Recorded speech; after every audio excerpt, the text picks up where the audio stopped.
Kak, bertanya dong, Yesus kalau berdoa menadahkan tangannya, tapi orang Kristen kalau berdoa mengunci telapak tangannya ya.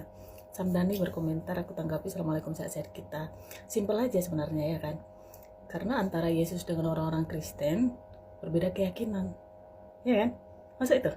Ada Thank you, nabi yang sehat-sehat di wajahnya sana. disensor sampai akhir zaman. Ada Tuhan yang wajahnya beda dari satu negara ke negara yang lain di seluruh dunia. Sadar wih sadar. Halo, aku Cindy, aku seorang mualaf. Jadi aku lanjut perjalanan aku saat mualaf dan sebelum mualaf. Dan kenapa aku lanjut memutuskan untuk menjadi mualaf sampai saat ini, yang membuat kuat adalah dukungan. Walaupun banyak orang yang nanya sama aku, adakah beberapa cobaan yang aku udah cerita juga, aku sempat kehilangan, sempat banyak hal yang aku jalani, dan sekarang ternyata hal itu ada lagi gitu loh, datang lagi. Tapi alhamdulillahnya yang aku kuat itu adalah dukungan dan juga pastinya nggak sendirian. Tapi kali ini masalahnya sebenarnya agak sedih banget, bukan agak lagi ya. Kayaknya karena menyangkut orang tua, jadi kayak sedih banget aku mau cerita. Tapi mungkin next video ketika aku udah berani menceritakan ini atau seperti apa gitu kan. Aku soalnya kalau cerita sekarang itu aku rada sedih juga karena gimana ya, orang tuaku tuh dua-duanya lagi sakit, yang jelas tuh seperti itu. Dan mamaku juga habis melakukan operasi dan papaku melakukan operasi. Tapi yang aku kaget kan ada sesuatu hal yang bikin aku kaget. Ya walaupun kagetnya itu mungkin bagian hal-hal yang kayak menurutku kok bisa ya, gitu loh yang aku pikirkan. Dan jika kamu mungkin lagi di tahap yang ada cobaan dan masalah yang kamu alami, dan kamu menyalahkan kenapa ya setiap kita berdoa, kita ibadah, tapi Allah malah mengasihi kita cobaan. Percaya apa enggak, dulu aku mikir kayak aku gak bisa ngelewatin masalah ini karena kehilangan dan satu hal lagi, banyak hal lain lah.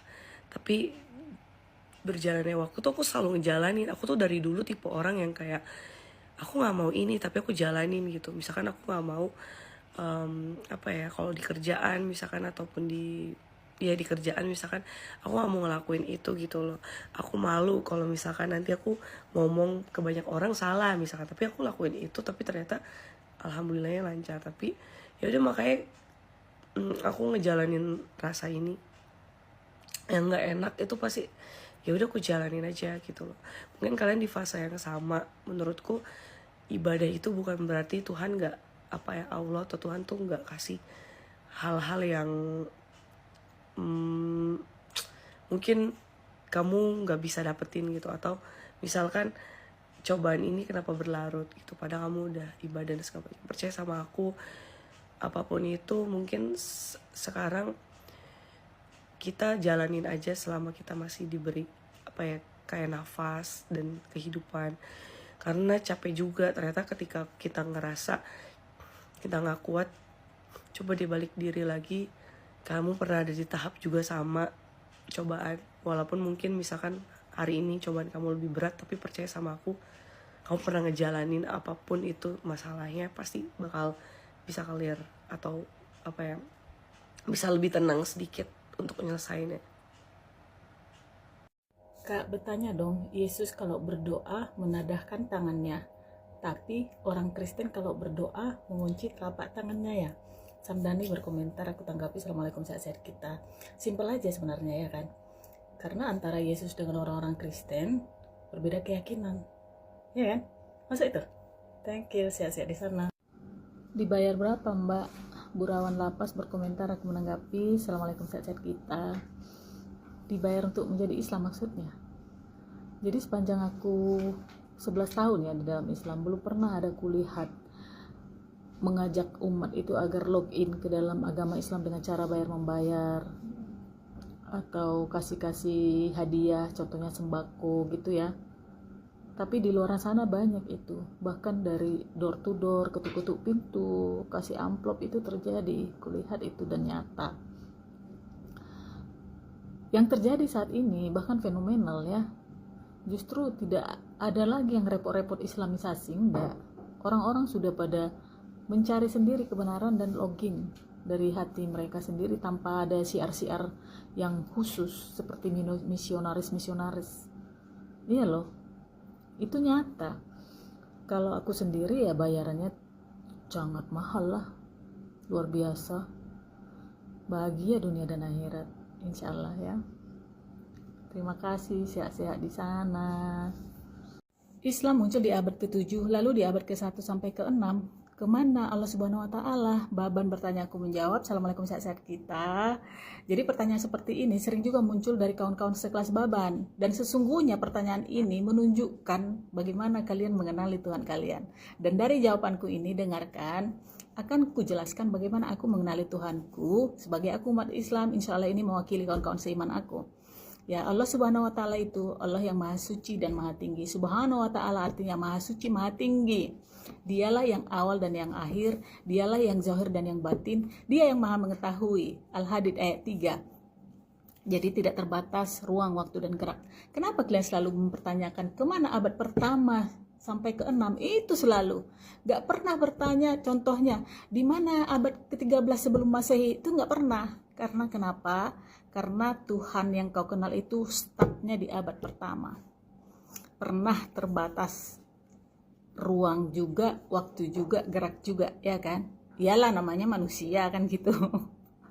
Namanya juga Tuhan jadi manusia yang mengalami proses, ya maklum-maklum aja kita gitu ya kan. Jadi alangkah baiknya kalian yang satu perahu di sana berembuk dulu, sudah 2000 tahun ini belum kelar-kelar ya. Islam muncul, kata Islam di abad ke-7, akan tetapi ajaran ini, monoteisme ini, berserah diri kepada satu Tuhan ini sudah ada sejak Nabi Adam alaihi salam. Jadi ajaran ini sama tujuannya agar manusia itu kembali ke fitrah, hanya berserah kepada sang pencipta itu. Mau dari Nabi Muhammad terus naik ke Nabi Isa atau Yesus, ke Nabi Musa, ke Nabi Daud, ke Nabi Salomo, ke Nabi semua, ke Nabi Sulaiman yang kita Abraham, udah seterusnya sama. Jangan menyembah sesembahan yang lain ya. Coba yang aku bilang tadi sudah 2000 tahun loh ya. Belum bisa kelihatan satu perahu, satu nakhoda. Masuk ya. Terima kasih. Ngeri pembalasan Tuhan Yesus. Bertobat kamu, Cik Puan. Assalamualaikum, saat kita aku tanggapin ini. Bertobat kenapa? Karena aku selalu menjawab semua pertanyaan ataupun komentar-komentar dengan penuh kelembutan dan kasih sayang. Mau komentar menghujat, mencaci, menghina, bahkan memfitnah pun kubalas dengan penuh kelembutan. Bertobat dari situ. Atau karena aku telah mengikuti apa kata Yesus, bahwa hidup yang kekal itu hanya mengenal satu Allah yang benar, dan Yesus Kristus itu adalah yang diutus. Bertobat dari situ.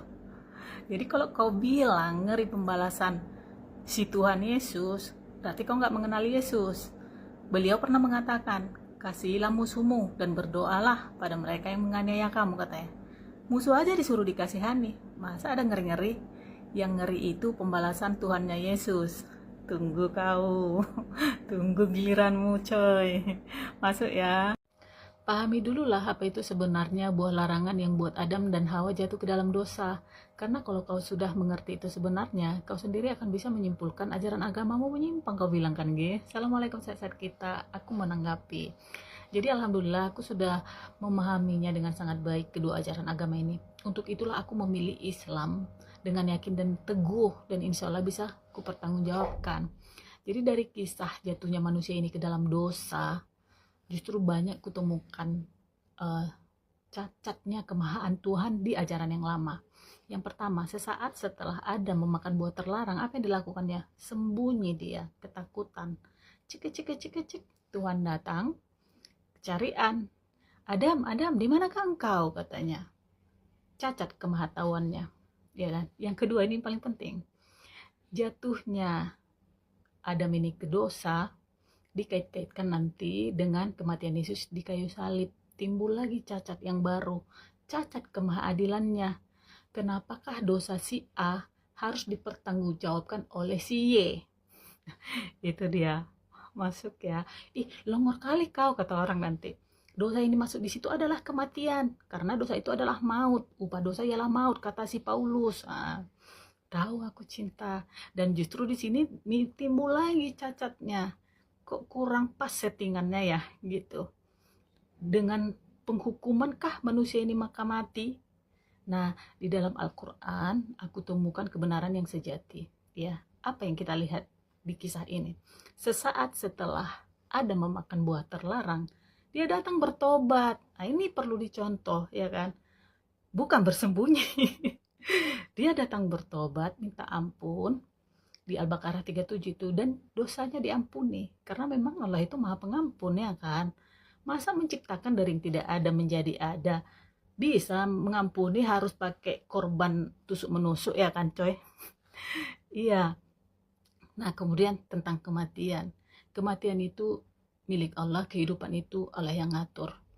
Manusia semua yang bernyawa pasti akan mengalami kematian karena sudah pas settingannya oleh Allah Subhanahu wa taala. Masuk ya. Terima kasih. Udahlah, nggak usah membanding-bandingkan, jalanilah hidupmu. Berta, assalamualaikum sahabat kita, aku tanggapin ini. Terima kasih Nemburu. Ya sambil-sambil lah ya kan, sambil menjalani hidup, terus belajar, harus dibanding-bandingkan. Kalau nggak kubanding-bandingkan, ya tetaplah aku tapir atau malah kembali jadi tapir. Sehat-sehat di sana. Terima kasih. Mau nanya Mbak, kalau Muhammad dapat wahyu di Gua Hiro itu, Gua Hiro yang saksi siapa Mbak? Tolong jawab. Oris Fitnah, assalamualaikum sehat kita. Aku menjawab ya. Jadi yang didapat wahyu kan? Ya wahyu ya yang didapat, bukan sertifikat tanah yang harus butuh saksi. Tahu wahyu kan?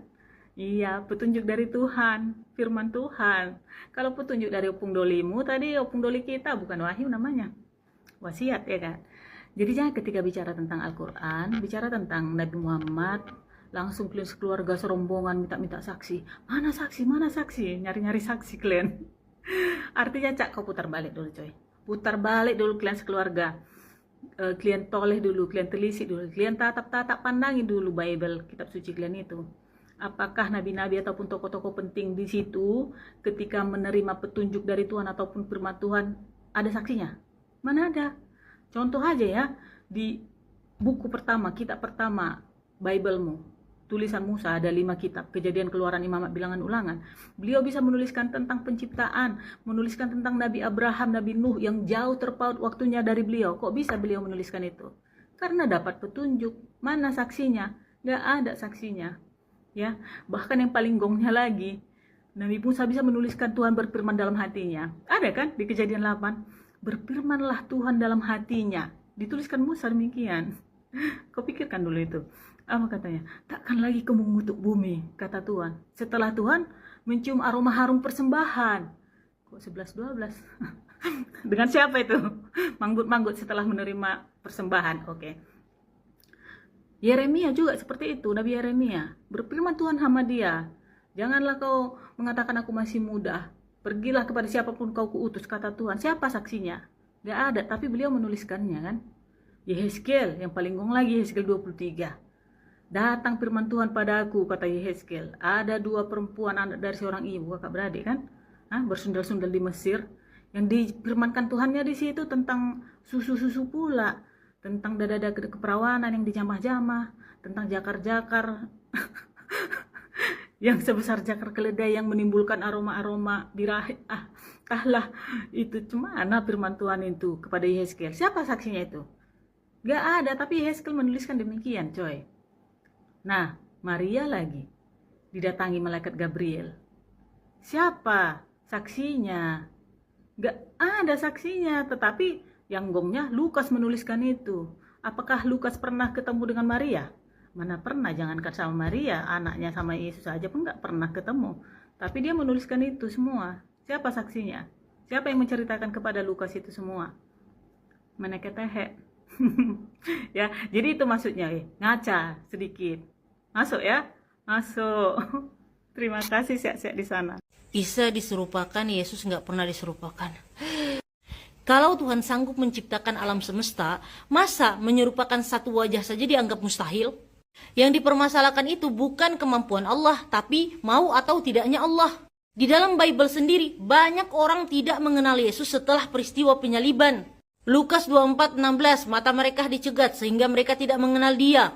Yohanes 20:14, Maria Magdalena melihat Yesus tapi dikira tukang kebun. Markus 16:12, Yesus menampakkan diri dalam rupa lain. Kalau menurut Bible saja Allah bisa membuat orang tidak mengenali Yesus atau Yesus itu tampak dalam rupa lain, mengapa menyerupakan seseorang itu dianggap tidak mungkin? Dalam Islam, yang diserupakan bukan berarti Yesus itu berubah menjadi orang lain, tetapi Allah membuat orang lain wajahnya seperti Yesus agar rencana penyaliban terhadap Nabi Isa itu tidak berhasil. Itu ada dalam surah An-Nisa, tetapi yang mereka bunuh itu diserupakan bagi mereka. Intinya Allah ini memuliakan Nabi Isa dengan menyelamatkan dia. Analoginya kayak gini, kalau misalnya kamera CCTV buram, lalu orang salah mengenali pelaku, apakah itu mustahil? Tidak, apalagi jika Allah yang Maha Kuasa lah yang menghendaki suatu peristiwa itu terjadi. Kamu mengatakan bahwa Yesus itu tidak pernah diserupakan, itu harus ada buktinya, jangan asal omong doang. Sedangkan Islam mengajarkan bahwa Allah memang menyelamatkan Nabi Isa dengan menjadikan peristiwa itu tampak beda bagi pelaku. Jika Allah mampu menciptakan manusia dari ketiadaan menjadi ada, tentu menyerupakan seseorang bukanlah sesuatu yang mustahil. Jadi sadar sadar. Gak ngerti Anda arti Tuhan, guys, miring rob. Yesus datang menebus dosa. Kalaupun ada menuhankan, sah-sah aja. Kalau ada batu bisa hapus dosa sehabis-habisnya, wajar dituhankan, itu sah-sah aja, Brando. Assalamualaikum, saat kita kutanggapin ini. Itu bagi Anda yang di grey area, Brando. Area abu-abu, hitam tidak, putih tidak, mengambang kagak jelas. Satu perahu nyektian banyak kali nahodanya. Nahoda A mengarahkan ke barat, B ke timur, nahoda C ke selatan, D ke utara, dan lain sebagainya. Kira-kira penumpang di sini selamat nggak sampai tujuan? Mana ketehe, mana mukmin, ya kan? Jadi kenapa demikian? Karena buku panduannya, coy. Buku panduannya ini nggak jelas dia. Ada yang bilang begini, ada yang bilang begitu. Untuk satu objek berbeda-beda. Nah, sehingga memposisikan Yesus ini tidak bisa sebahasa, kan gitu. Jadi kalau Tuhanmu jadi manusia, Tuhan kami jadi batu. Oh tidak, ya, big no. Kami menolak Tuhan jadi-jadian. Dan tidak ada istilah tebus-menebus. Ketika Yesus menebus dosa kepada siapa? Berarti yang menerima tebusan ini lebih kuat daripada si Yesus. Itu logikanya, ya kan? Bagi keyakinan kami, satu-satunya Maha Pengampun itu adalah Tuhan. Allah Subhanahu wa Ta'ala. Yang Maha Suci, Maha Tinggi. Siapa dia? Yang menciptakan Yesus, yang menciptakan batu. Ya, lihat Zumar 53. Jadi algoritma kami absolut dalam bertuhan. Kami kenali Tuhan kami dengan sangat jelas. Qul huwallahu ahad, Allahu somad, lam yalid wa lam yulad wa lam yakul lahu kufuwan ahad. Dialah yang Maha Esa, bukan ketiganya yang Esa. Tempat meminta segalanya, bukan malah yang meminta agar cawan dilalukan darinya. Tidak beranak dan tidak diperanakan, dan tidak ada yang setara dengannya. Tidak berambut gondrong, bersandar karfil ataupun neckerman.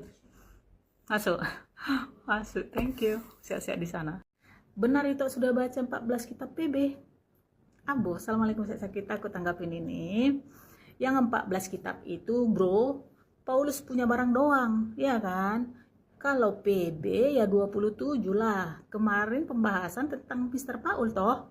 Artinya apa? 14 dari 27, lebih dari separuh PB itu didominasi oleh tulisan-tulisan Paulus. Dan itulah yang kalian ikuti saat ini. Mulai dari Roma, 2 kitab Korintus, Galatia, Efesus, Filipi, Kolose, 2 kitab Tesalonika, 2 kitab Timotius, Titus, Filemon, Ibrani, 14 kan? Matius, Markus, Lukas, Yohanes, Kisah Para Rasul, Yakobus, Petrus, 3 Yohanes, Yudas, Wahyu. Lengkap 27? Kubacalah semua, kupahami apa, ku compare ajaran Paulus dengan apa aja yang diucapkan Yesus. Beda jauh. Ya, Yesus itu jelas warnanya. Hitam-hitam, putih-putih. Ada di Matius 5 nomor 37. Katakan ya jika iya, katakan tidak jika tidak. Karena di luar itu berasal dari si jahat. Paulus 1 Korintus 9 nomor 21. Apa katanya? Bagi orang Yahudi, aku seperti orang Yahudi. Bagi orang yang ikut Taurat, aku seperti orang ikut Taurat, meskipun aku tidak ikut Taurat. Bagi orang yang tidak ikut Taurat, aku seperti mereka juga, meskipun aku tidak hidup di luar Taurat. Bagi orang lemah, aku seperti orang lemah. Gak ada warnanya, bunglon. Nah, supaya banyak yang selamatkan katanya. Banyak yang selamatkan atau disesatkan. Karena apa? Yesus pernah berkata seperti ini. Ya, itu di Matius 5 nomor 17, 18, 19 dan seterusnya. Apa? Kukatakan padamu, selama langit dan bumi belum lenyap, kata Yesus ya, ini langit dan bumi belum lenyap kan? Tidak boleh satu iota atau satu titik pun dari Taurat itu dikurangi. Jika ada yang mengurangi dan mengajarkannya kepada orang lain, tempatnya di mana? Teman-teman, saudara-saudara? Di mana tempatnya? Tempat terendah ya. Mr. Paul, apa yang dilakukannya? Bukan hanya mengurangi, coy, membatalkan. Itu tertulis di suratnya ke jemaat Efesus. Ya, gong kali kan? Apalagi yang paling krusial adalah tentang Tuhan. Yesus mengajarkan untuk menyembah Tuhan yang Esa, mengajarkan menyembah satu-satunya Allah yang benar. Paulus mengajarkan menyembah Yesus sebagai Tuhan. Apa enggak lari? Itu dia coy, tak usah kau pala heran kali. Pahamnya aku. PB, PL, Al-Quran, ku bacalah semua, ku komperlah kawan-kawan. Nah ini dia, Islam adalah agama yang diridhoi oleh Allah Subhanahu wa Ta'ala, Tuhan Sang Pencipta semesta. Masuk? Thank you. Ada yang bisa bantu jawab pertanyaan saya, apakah nabi-nabi Israel menyembah YHWH atau Allah Subhanahu wa Ta'ala? Karena tidak mungkin nabi-nabi Israel menyembah dua Allah yang berbeda. Emil, assalamualaikum, sehat kita, aku jawab ya. Yang mereka sembah adalah ini, yang YHWH ataupun 4 huruf konsonan tetragrammaton, Yahweh katanya ya. Dan mereka tidak akan sembarangan mengucapkan nama Tuhannya. Kalau kau tanya siapa nama Tuhanmu, gak akan dijawabnya kau dengan Yahweh, gak akan itu. Mereka sudah tertanam di dalam DNA-nya untuk menjaga, tidak mengucapkan nama Tuhannya dengan sembarangan. Itulah mengapa mereka sangat membenci, bahkan meludahi oten-oten yang menjajah-jajakan agamanya. Pernah kalian lihat video-videonya itu ya kan? Karena yang oten ini menyamanyamakan nama Tuhan mereka dengan seorang manusia yang bahkan sebagai nabi pun mereka tidak terima. Itu alasannya kawan-kawan. Jadi yang disembah Nabi Israel, yang disembah oleh orang Islam itu sama, monoteisme kami cinta, menyembah Tuhan yang satu, nggak ada dua, apalagi 3 ya kan. Cuma pengucapannya berbeda, sifatnya sama. Tuhan yang Maha Esa, tidak tampak oleh mata, Maha Suci, Maha Tinggi, Maha Kuasa. Nah gitu dia. Kenapa berbeda ya? Memang Tuhan mengutus para rasul itu sesuai dengan bahasa mereka masing-masing, sehingga para rasul ini gampang menyampaikan kepada umatnya, kepada anggota-anggotanya gitu loh. Jadi seharusnya bukan Tuhan si Israel dengan Tuhan si Islam sama enggak ya? Ngapain kau sibuk kali coy? Kau tanyakan dirimu, Tuhanku sama dengan siapa ya gitu? Ternyata Tuhanku lain sendiri. Itu yang harusnya kau sadari supaya kau bergerak. Tuhanmu tampak oleh mata, bahkan dilukiskan berbeda-beda, ya kan? Masa itu?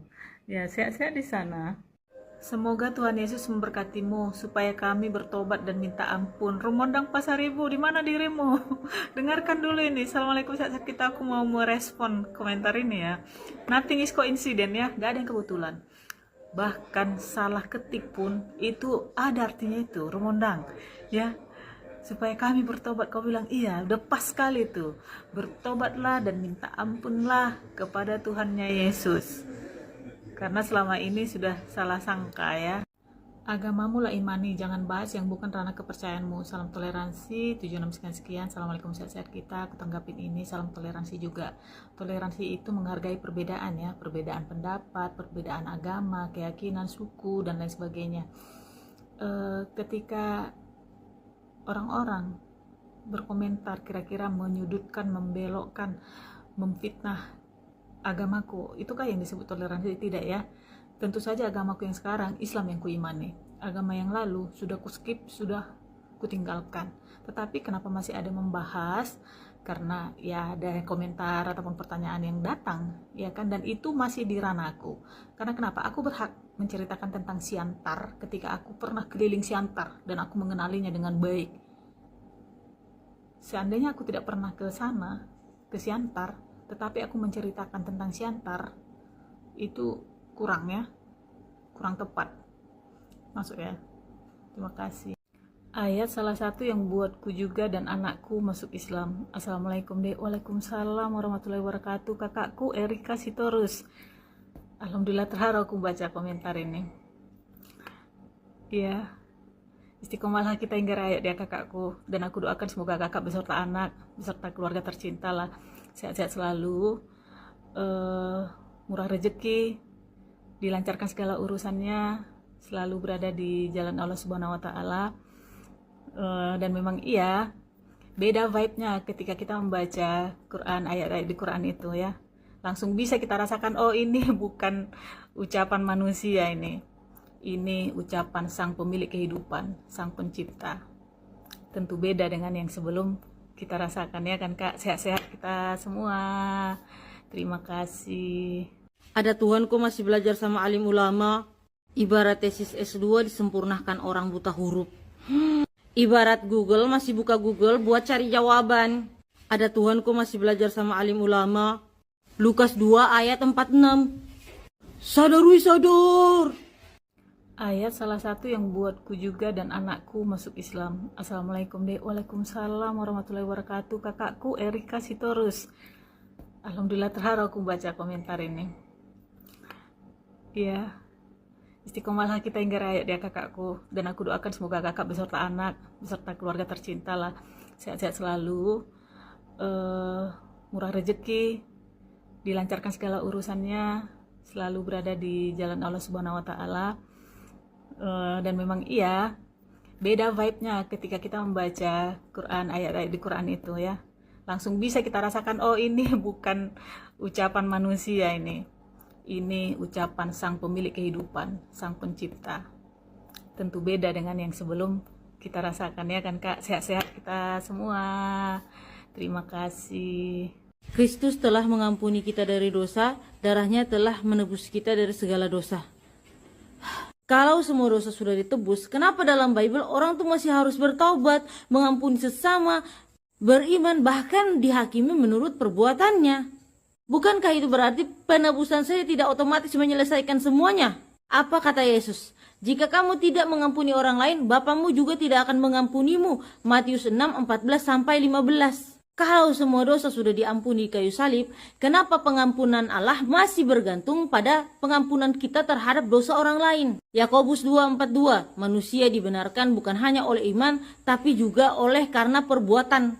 Wahyu 20:12-13, manusia dihakimi menurut perbuatannya. Kalau semua dosa sudah lunas tanpa syarat, kenapa masih ada syarat untuk diampuni, dihakimi, dan diselamatkan? Bukankah itu menunjukkan bahwa konsepnya lebih kompleks daripada sekedar semua dosa sudah ditebus? Dalam Islam, pengampunan langsung datang oleh Allah ketika seseorang bertaubat dengan sungguh-sungguh tanpa memerlukan penebusan dari orang lain. Namun Islam juga mengajarkan agar seorang muslim mengampuni dosa orang lain tanpa menyimpan dendam. Sebagaimana dalam banyak ayat Al-Quran mengajarkan tentang sifat pemaaf. Tuhan itu kalau mau mengampuni dosa, ya tinggal bilang aku ampuni. Gak butuh orang lain untuk menebus dosa manusia. Sampai harus pakai cara yang ribet banget, mati di kayu salib jadi sadar we sadar. Isa Al-Masih terkemuka di dunia dan akhirat. Jongar 41 berkomentar, ku tanggapi assalamualaikum sahabat kita. Terus kalau terkemuka kenapa Jongar? Jadi Tuhan gitu. Jadi seringkali kalian, teman-temanku, teman-teman Jongar maksudnya, memakai ayat ini seolah ingin memvalidasi, bukan memvalidasi saja, seolah ingin memaksakan ketuhanan Isa Al-Masih supaya sama pemikirannya dengan kalian. Gak bisa sama kami, gak laku, ya kan? Karena kenapa? Kalau mau saja kau lembutkan hatimu, kau buka ini, kata terkemuka justru mempertegas, menunjukkan ketidaktuhanan Isa Al-Masih. Karena kalau terkemuka udah pasti harus ada pembanding yang lain. Sedangkan Tuhan itu Esa, Tuhan itu tunggal. Maksud itu, masuk. Dan kami memang yakin dan percaya bahwa Isa Al-Masih terkemuka di dunia dan akhirat. Bagaimana tidak? Beliau messenger, pembawa pesan agar kita semua beribadah hanya bertakwa kepada Tuhan Sang Pencipta, ya kan? Sama seperti ajaran nabi-nabi sebelumnya. Nabi Musa juga dimention di Quran terkemuka loh. Iya, bagaimana tidak terkemuka di dunia? Beliau diangkat dalam keadaan terhormat, hidup, tidak diludahi, tidak dibun-bun. Nah, terkemuka kan? Terkemuka di akhirat. Iya, terkemuka di akhirat karena salah satu tanda akhir zaman Nabi Isa akan turun. Untuk mengapain? Meluruskan pemikiranmu ini. Masuk itu. Masuk, diluruskannya nanti. No. Aku bukan Tuhan, jongar katanya. Oke, thank you. Ayat salah satu yang buatku juga dan anakku masuk Islam. Assalamualaikum dek. Waalaikumsalam warahmatullahi wabarakatuh. Kakakku Erika Sitorus. Alhamdulillah terharu aku baca komentar ini. Iya, istiqomalah kita hingga rakyat ya kakakku. Dan aku doakan semoga kakak beserta anak, beserta keluarga tercinta lah, sehat-sehat selalu, murah rezeki, dilancarkan segala urusannya, selalu berada di jalan Allah Subhanahu wa Ta'ala. Dan memang iya, beda vibe-nya ketika kita membaca Quran, ayat-ayat di Quran itu ya. Langsung bisa kita rasakan, oh ini bukan ucapan manusia ini ucapan Sang Pemilik kehidupan, Sang Pencipta. Tentu beda dengan yang sebelum kita rasakan ya kan Kak. Sehat-sehat kita semua. Terima kasih. Ada Tuhan kok masih belajar sama alim ulama. Ibarat tesis S2 disempurnakan orang buta huruf. Ibarat Google masih buka Google buat cari jawaban. Ada Tuhan kok masih belajar sama alim ulama. Lukas 2 ayat 46. Sadar wih sadar.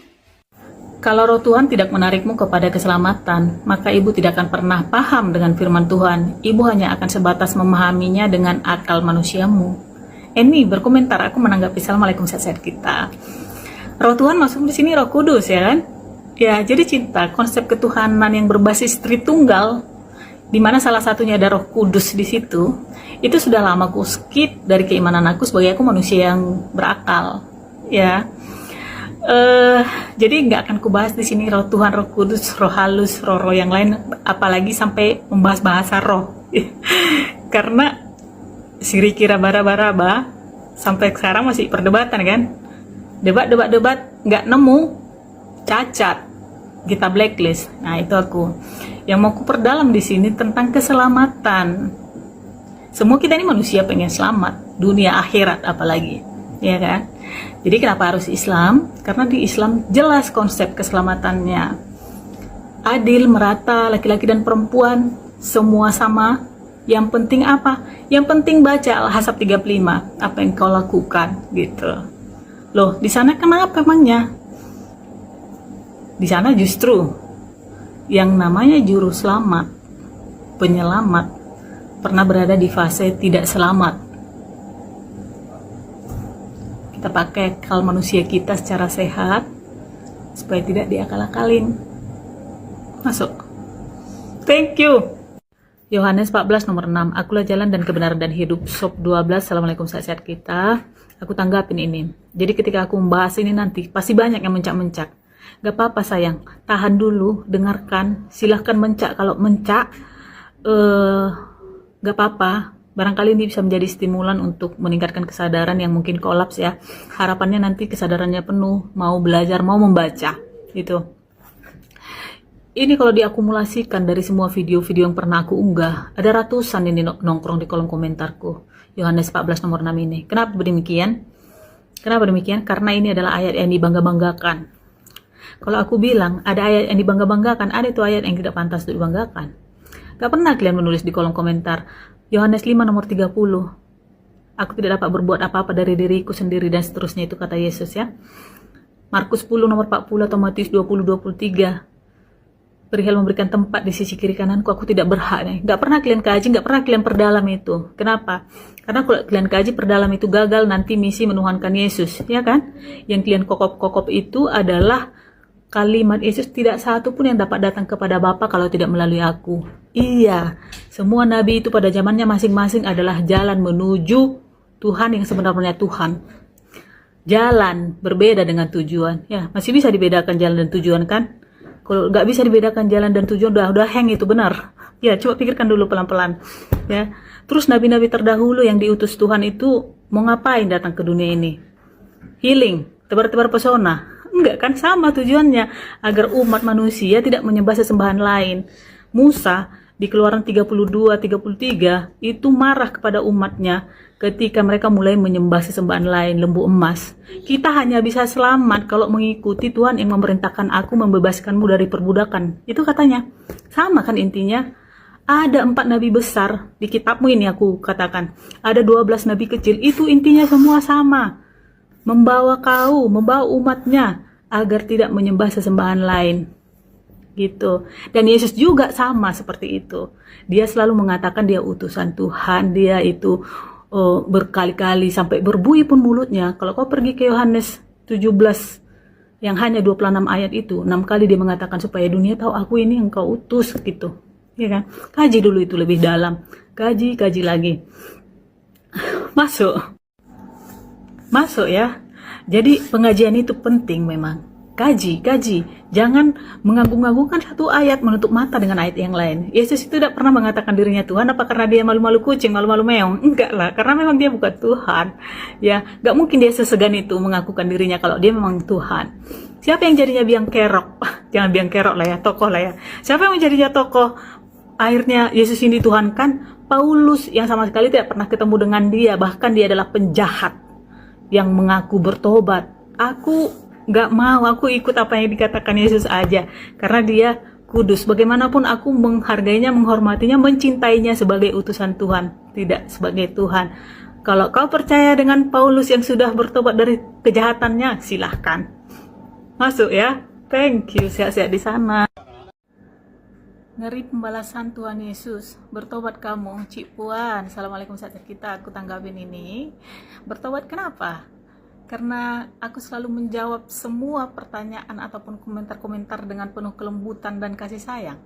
Mau komentar menghujat, mencaci, menghina, bahkan memfitnah pun kubalas dengan penuh kelembutan. Bertobat dari situ.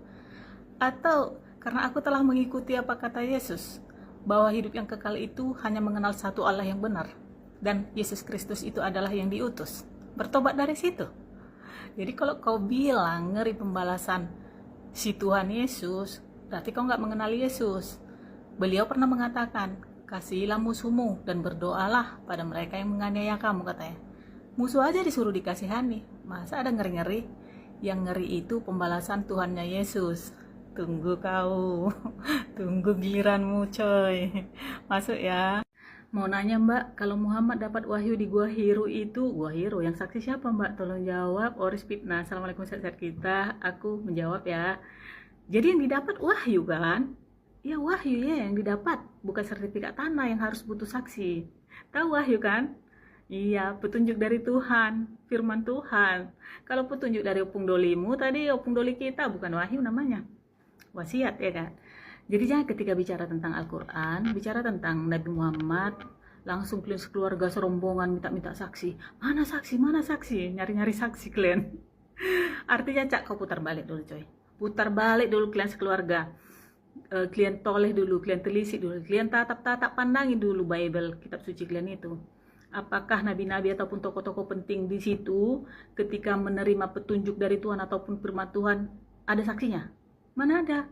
Contoh aja ya, di buku pertama, kitab pertama, Bible-mu, tulisan Musa, ada 5 kitab, Kejadian, Keluaran, Imamat, Bilangan, Ulangan.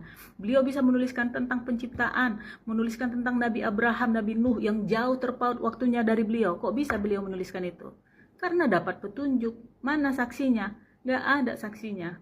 Ya, bahkan yang paling gongnya lagi, Nabi Musa bisa menuliskan Tuhan berfirman dalam hatinya. Ada kan di Kejadian 8? Berfirmanlah Tuhan dalam hatinya. Dituliskan Musa demikian. Kau pikirkan dulu itu. Apa katanya? Takkan lagi kamu mengutuk bumi, kata Tuhan. Setelah Tuhan mencium aroma harum persembahan. Kok 11-12? Dengan siapa itu? Manggut-manggut setelah menerima persembahan. Oke. Yeremia juga seperti itu, Nabi Yeremia. Berfirman Tuhan sama dia, janganlah kau mengatakan aku masih muda. Pergilah kepada siapapun kau kuutus, kata Tuhan. Siapa saksinya? Gak ada, tapi beliau menuliskannya kan. Yehezkiel, yang paling gong lagi, Yehezkiel 23. Datang firman Tuhan padaku, kata Yehezkiel. Ada 2 perempuan anak dari seorang ibu, kakak beradik kan? Bersundal-sundal di Mesir. Yang difirmankan Tuhannya di situ tentang susu-susu pula. Tentang dada-dada keperawanan yang dijamah-jamah. Tentang jakar-jakar. Yang sebesar jakar keledai yang menimbulkan aroma-aroma di rahim. Entahlah, itu cemana firman Tuhan itu kepada Yehezkiel. Siapa saksinya itu? Gak ada, tapi Yehezkiel menuliskan demikian, coy. Nah, Maria lagi didatangi malaikat Gabriel. Siapa saksinya? Gak ada saksinya, tetapi yang gongnya Lukas menuliskan itu. Apakah Lukas pernah ketemu dengan Maria? Mana pernah, jangankan sama Maria, anaknya sama Yesus aja pun gak pernah ketemu. Tapi dia menuliskan itu semua. Siapa saksinya? Siapa yang menceritakan kepada Lukas itu semua? Meneketehe. Ya, jadi itu maksudnya, ngaca sedikit. Masuk ya? Masuk. Terima kasih, sehat-sehat di sana.